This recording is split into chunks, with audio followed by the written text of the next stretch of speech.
তো ভাই আপনার খিরা গাছের বয়স কতদিন? ভাই 30 থেকে 35 দিন। মানে 30 থেকে 35 দিন হচ্ছে না? হ্যাঁ। গাছের চেহারা তো অনেক সুন্দর আছে মাশাআল্লাহ। জি। তো এই গাছকে এরকম ঘন লাগাতে হয় না পাতলা করে দিতে হয়? গাছ পাতলা করে দিতে হয়, কিন্তু লাগানোর সময় ঘন করে দিতে হয়। আচ্ছা, আচ্ছা। তারপরে তুলে দিতে হয়। আচ্ছা, এখন বর্তমানে আপনি যে বেঁধে দিচ্ছেন এটা হচ্ছে এরপরে কি আবার বাঁধতে হবে? আর পরে একটু গাছ হাতে মাটিটা একটু লড়ে দিতে হবে। তো আপনি এই যে বেঁধে দিচ্ছেন, গোড়ায় মাটি দিচ্ছেন, তো এখন বর্তমানে আপনার এই জমিগুলোতে খাবার শতক প্রতি কতগুলো করে দেওয়া আছে? কোন কোন খাবার? প্রতি 1 কেজি যেমন দেওয়া আছে। মানে ডিএপি? হ্যাঁ, জি। DAP 1 KG.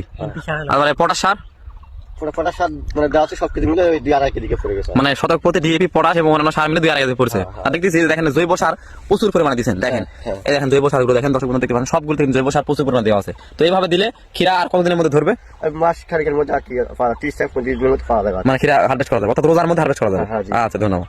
তো ভাই আপনার খিরা গাছের বয়স কতদিন? ভাই 30 থেকে 35 দিন। মানে 30 থেকে 35 দিন হচ্ছে না? হ্যাঁ। গাছের চেহারা তো অনেক সুন্দর আছে মাশাআল্লাহ। জি। তো এই গাছকে এরকম ঘন লাগাতে হয় না পাতলা করে দিতে হয়? গাছ পাতলা করে দিতে হয়, কিন্তু লাগানোর সময় ঘন করে দিতে হয়। আচ্ছা, আচ্ছা। তারপরে তুলে দিতে হয়। আচ্ছা, এখন বর্তমানে আপনি যে বেঁধে দিচ্ছেন এটা হচ্ছে এরপরে কি আবার বাঁধতে হবে? আর পরে একটু গাছ হাতে মাটিটা একটু লড়ে দিতে হবে। তো আপনি এই যে বেঁধে দিচ্ছেন, গোড়ায় মাটি দিচ্ছেন, তো এখন বর্তমানে আপনার এই জমিগুলোতে খাবার শতক প্রতি কতগুলো করে দেওয়া আছে? কোন কোন খাবার? প্রতি 1 কেজি যেমন দেওয়া আছে। মানে ডিএপি? হ্যাঁ, জি। DAP 1 KG. আর মানে পটাশ সার?